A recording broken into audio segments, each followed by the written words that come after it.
Nobody expected the moment to happen. Not the fans. Not the commentators. And definitely not the man standing in the lane with Olympic gold around his name.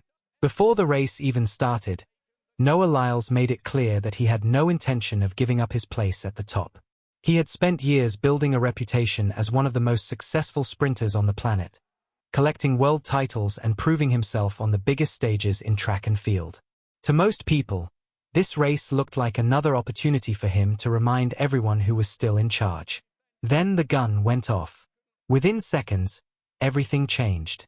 Jordan Anthony exploded from the blocks and immediately looked different from everyone else on the track. By the halfway point of the race, he had already created separation.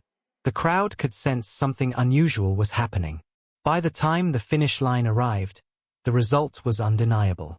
The young newcomer had beaten the Olympic champion. And just like that, one of the biggest stories in American sprinting had a brand new chapter.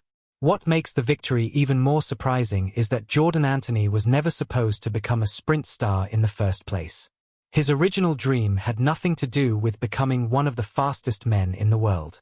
Growing up in Mississippi, football was the focus. The field he imagined dominating had yard lines, not starting blocks. Anthony developed into one of the most talented athletes in the state. Recruiters noticed his speed, his explosiveness, and his ability to make plays in space. Eventually, he earned recognition as a highly regarded football prospect and continued chasing that path at the college level. His journey took him through major programs, including Kentucky and later Texas A&M before eventually arriving at Arkansas. During that time, he was a legitimate football player competing against elite athletes every week. Sprinting existed, but mainly as a way to improve his quickness and acceleration. At least that was the plan. The problem was that every time he stepped onto a track, the clock kept revealing something special. The times became faster. The results became bigger. Coaches started paying closer attention. What began as complimentary training slowly transformed into something impossible to ignore. By 2025, Anthony was no longer just a football player who happened to run track. He was becoming one of the most dominant sprinters in college athletics. He captured the SEC indoor title in the 60 meters and continued building momentum throughout the season. Then came the NCAA Indoor Championships, where he proved he could perform under pressure against the best competition in the country. But he was not finished. When the outdoor season arrived, Anthony elevated his performances again. He attacked the 100 meters with the same confidence and aggression that made him dangerous on the football field.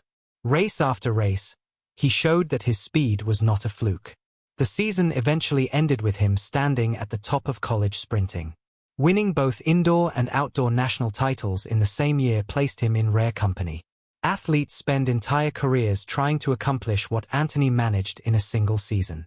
His success earned him the Bowerman Award, the highest individual honor in collegiate track and field.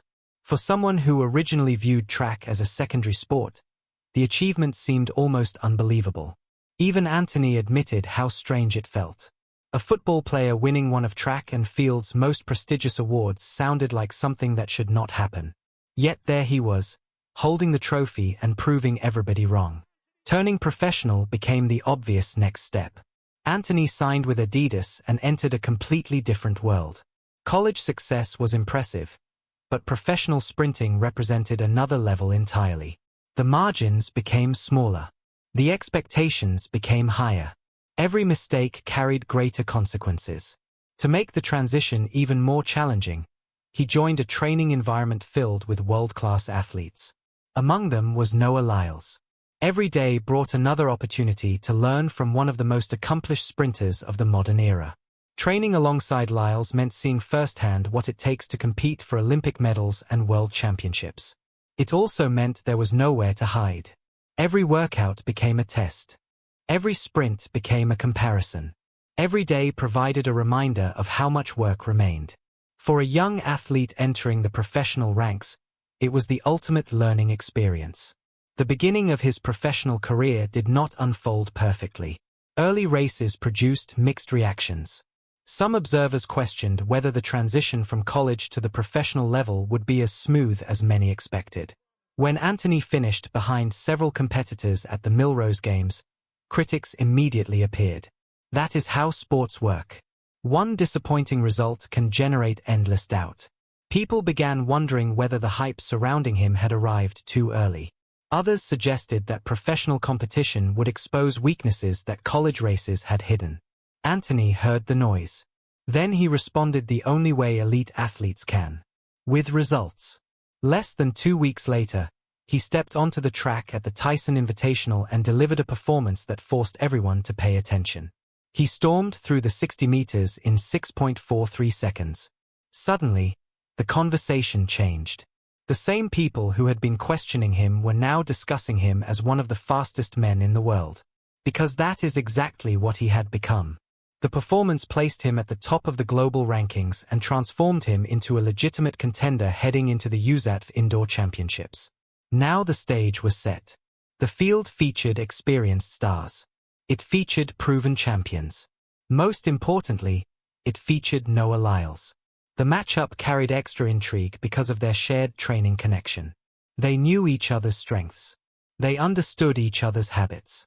They had spent countless sessions pushing one another. But training and racing are different things. Practice performances do not decide championships. The gun does. When race day finally arrived, the anticipation was impossible to ignore. Lyles entered with confidence. Why wouldn't he? His resume spoke for itself. Olympic champion. World champion. One of the most recognizable figures in track and field. Anthony entered with momentum and belief. What happened next stunned almost everyone watching. The race unfolded with incredible speed. Anthony reacted sharply and accelerated with purpose. By the time the athletes approached the middle portion of the race, he had already established control. The finish confirmed what many could hardly believe. Jordan Anthony crossed the line first. Trayvon Brummel finished close behind. Noah Lyles finished third. The numbers on the clock left no room for debate. The rookie had defeated the Olympic champion. Moments later, one of the most memorable images of the meet unfolded. Lyles approached Anthony and handed over the championship belt associated with the event. It was a symbolic passing of the torch, at least for one afternoon. Cameras captured the exchange, and social media quickly turned it into a viral moment. But the story did not stop there. When Anthony spoke afterward, he displayed the same confidence that had carried him through the race itself. He made it clear that he was not interested in quietly waiting his turn. He believed a new generation was arriving, and he believed he was leading it. Some fans loved the comments. Others thought they were too bold. Either way, people were talking. That is what happens when a young athlete backs up confidence with performance. Words alone rarely impress anyone. Winning does. Anthony had just defeated one of the sport's biggest stars on a national stage. Suddenly, every statement carried more weight.